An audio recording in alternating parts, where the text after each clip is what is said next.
చెప్పాను, నేను పంపించాను, హైదరాబాద్ అభివృద్ధి కోసం ఇది అవసరమని నేనే భావించాను, నేనే అని ఆయన 1-4 సార్లు కమిట్ అయి ఉన్నాడు. నేను చేయలేదని ఆయన ఇక్కడ వాదించటం లేదు. దీని పొలిటికల్ డైమెన్షన్ ఇంకోటి ఏంటంటే, ఇప్పుడు ఫార్ములా 1 రేస్ కోసం ఈ 45 కోట్లు 55 కోట్లు పంపించారనుకోండి. ఈ 55 కోట్లు ఈ ప్రక్రియ దీనంతటిని మొదలుపెట్టి మొదట్లో సూత్రధారిగా ఉన్నటువంటి ఆ గ్రీన్ కో కంపెనీ వాళ్ళు 42 కోట్లు బీఆర్ఎస్కు విరాళం ఇచ్చారు ఎలక్ట్రల్ బాండ్స్ ద్వారా. ఇప్పుడు మనం మీడియాలో చూస్తున్నాం కదా, వాళ్ళందరూ ఒక డజన్ కంపెనీలు ఒకటే చోట అలా బోర్డులు పెట్టుకొని ఉన్నారు.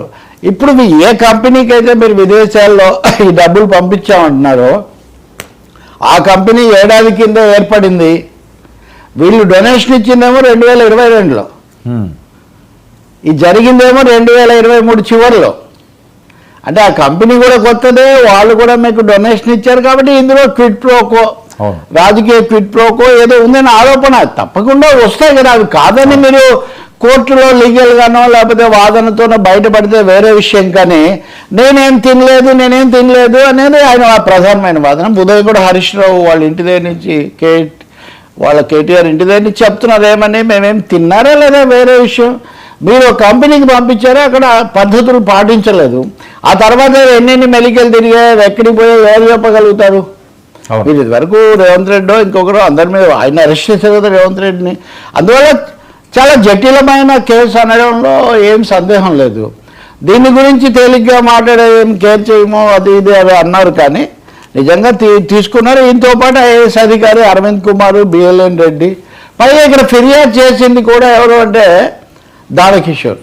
ఇదివరకు ఈ శాఖకు చూసిన ఆయన. అంటే ఇదంతా ఒక అఫీషియల్ ఛానల్లో లీగల్ రూట్లో వెళ్తున్నటువంటి చాలా స్పష్టమైన ఆధారాలు ఉన్న కేసు. ఇక్కడ గుడ్ ఫెయిత్ మీద అంటే కేటీఆర్ మంచోడనో లేదా తినలేదు అది కుదరదు కదా చట్టం ముందు. కుదిరి ఉంటే హైకోర్టు ఒక వాక్యమన్నా ఆ విధమైనది చెప్పలేదు. చాలా స్పష్టంగా సమయం తీసుకొని వాళ్ళు దాన్ని తిరస్కరించారు. కాబట్టి ఫైనల్గా సుప్రీంకోర్టు రిలీఫ్ ఇస్తుందా అన్నది ఒక ప్రశ్న. ఇచ్చిన రిలీఫే తప్ప కేసును విచారించకండి చెప్పే అవకాశం చాలా తక్కువ. ఇంకా బీఆర్ఎస్కి ఇప్పటికే కవిత అరెస్ట్ అయ్యి ఒక కేసులో అంత నిరుత్సాహంగా ఉన్న పరిస్థితుల్లో దీంతో పాటు ఇప్పుడు మీ కాళేశ్వరం దాని మీద జస్టిస్ పినాకి ఘోష్ జరుపుతున్న విచారణ, దాంట్లో ఏమవుతుంది, అందులో కూడా ఎవరు చేశారు అనే అంశం పక్కన పెడితే ఆ అవకతవకలు జరిగాయని దాదాపు సాధారణ అభిప్రాయంగా ఉంది. సో ఇప్పుడు వీళ్ళిద్దరే కాకుండా అటు కేసీఆర్ మీద కూడా ఒక టార్గెట్. సో బీఆర్ఎస్కి ఇది చాలా గడ్డు కాలం కింద లెక్క. ఇంకోటేమో ఆరోపణలు, తీవ్రమైన ఆరోపణలు ఇవన్నీ. ఇక్కడ ఇంకా పెద్ద విషయం ఉంది. ఈ కంపెనీ చాలా తొందరలో పెట్టారు. చలమలశెట్టి సునీల్, చలమలశెట్టి అనిల్. దీని అధినేత చలమలశెట్టి అనిల్, కానీ అసలు చక్రధారి చలమలశెట్టి సునీల్ అని. ఈ సునీల్ ప్రజారాజ్యం తరఫున పోటీ చేశాడు, టీడీపీ తరఫున పోటీ చేశాడు, వైసీపీ తరఫున పోటీ చేశాడు, అన్ని పార్టీలతో దగ్గరగా ఉంటాడు. అంటే రాజకీయాలు ఇవన్నీ కూడా ఎలా పెనవేసిపోతున్నాయంటే ఆ గ్రీన్ కో కథ కూడా ఒక ఉదాహరణలాగా ఉంది. ఇప్పుడు తర్వాత మళ్ళీ ఏం జరుగుతుందో మనం చెప్పలేం, కానీ ఈ రీత్యా రాజకీయంగా కూడా ఇది ఒకరినొకరు పెద్ద అనగలిగిన పరిస్థితి కూడా లేదు. జరిగింది తెలంగాణలో. ఈ కొద్ది సంవత్సరాల్లో 1,00,000 కోట్ల రూపాయల విలువైన ప్రాజెక్టులు, వాళ్లకు రకరకాల ఇంధన పునరుద్ధరణ ప్రాజెక్టులు, ఇట్లాంటి పునరుత్పాదక ఇంధన ప్రాజెక్టులు ఇవన్నీ కూడా వచ్చున్నాయి. మరి ఏం జరుగుతుంది ఇప్పుడు అన్నది ఒక సీరియస్ థింగ్. రెండే ఆప్షన్స్, సుప్రీంకోర్టుకు వెళ్ళటం, ఇంకొకే ఒక ఆప్షన్ ఏంటంటే ఏసీబీ కోర్టులోనే ముందస్తు బెయిల్కి అప్పీల్ చేసుకోవటం. ముందస్తు యాంటిసిపేటరీ బెయిల్ అని అరెస్ట్ చేయొద్దని. ఏసీబీ కోర్టు దానికి సిద్ధపడుతుందా లేదా, ఇవ్వలేదనుకోండి డెఫినెట్గా వాళ్ళు అరెస్ట్ చేయొచ్చు.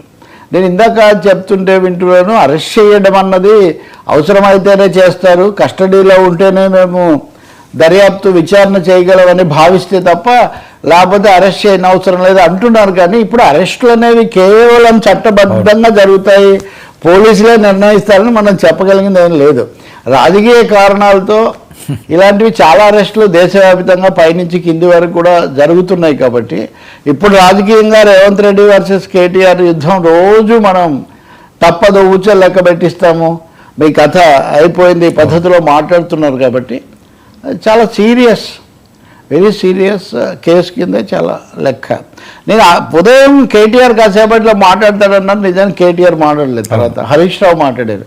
అంటే ఇప్పటి నుంచే వాళ్ళు కేర్ తీసుకోవటం కూడా ప్రారంభించినట్టుగా మనకు స్పష్టమవుతుంది. మేము ఇంకా చెప్పలేము, ఇంతవరకు వాళ్ళు చెప్పిందే చెప్తున్నారు వీళ్ళు కూడా. మా లాయర్లతో సంప్రదిస్తున్నాము, లీగల్ ఎక్స్పర్ట్స్తో సంప్రదించి దాన్ని బట్టి మేము చెప్తాము అని. అంటే రాజకీయ వాదన దశ దాటింది ఇది.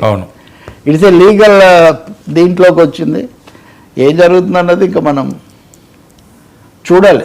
ఇబ్బందికరమైన కేసీఆర్ బయటికి రావట్లేదు ఎక్కువ, కాస్త ఎక్కువగా కనిపించిన కేటీఆర్ ఏమో ఇప్పుడు ఈ విధమైన చిక్కుల్లో పడుతున్నారు. ఏం జరుగుతుందో మనం చూడాలి.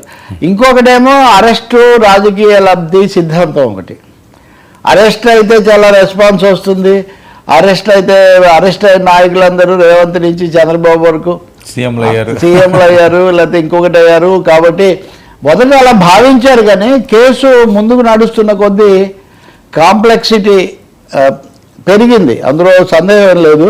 సో దీని నుంచి లేకుండా చూసుకోవటమే చాలా మంచిదని. ఇది అవినీతి ఆ చట్టంలో 13(1)A దాని కిందికి రాదు అని వీళ్ళు బలంగా చెప్తున్నారు, కానీ సెక్షన్ 409 కింద ఇది తప్పకుండా వస్తుంది అని ప్రభుత్వం వాదిస్తుంది. చాలాసేపు వాదనలు జరిగాయి కూడా. It's going to be very very typical case. అంటే లెసన్ కూడా ప్రభుత్వాలు దిగిపోతుంటే చివరి సంవత్సరంలో ఇలా ఎవరో అంటున్నారు నాతో, ఇలా కనుక అయితే ఇంటర్ డిపార్ట్మెంట్లుగా డబ్బులు కేటాయించడం చాలాసార్లు జరుగుతుంటుంది. ఈ కేసు ఇది మొదటిది అవుతుందో చివరిది అవుతుందా అనేది కూడా చాలా సమస్య. ఇంకా చాలా అంశాలు కూడా ఈ దృష్టితో చూస్తే ఇంకా బయటికి రావచ్చు అనే మాట కూడా వినిపిస్తూ ఉంది. ఇంకా మరి రాజకీయంగా కేటీఆర్ జైల్లోకి వెళ్ళి ఇది పొలిటికల్గా ప్రయోజనం పొందుతారా, లేక ముందే కాపాడుకోవడానికి ప్రికాషనరీగా వ్యవహరిస్తారా? ఈ లోపల ఎంత స్పీడ్గా, ఎంత వేగంగా, లేదా మీరు అన్నట్టుగా ఎంత కక్షపూరితంగా రేవంత్ రెడ్డి ప్రభుత్వం వ్యవహరిస్తుందన్నది అయితే చూడాలి. తేలిగ్గా రాజకీయ నాయకులు మటుకు కేసుల గురించి జాగ్రత్త పడే సమయం ఆసన్నమైంది. అది అంటే ఉదాహరణ కొన్ని పదాలు నేను వాడను, కానీ ఏం చేసుకుంటారో చేసుకోండి, లేదా అంటే మీరు ఇప్పుడు ఏం లాక్కోండి అన్నట్టుగా అటువైపు ఇలా తయారవుతుంది మన రాజకీయం. కోర్టుల చుట్టూ తిరుగుతున్న పరిస్థితి వస్తుంది. బాధ్యత వచ్చేసారి మేమే వస్తామని నమ్మకంతో ఇచ్చామంటారు కేటీఆర్. దానికి రాజకీయంగా ఏముంది?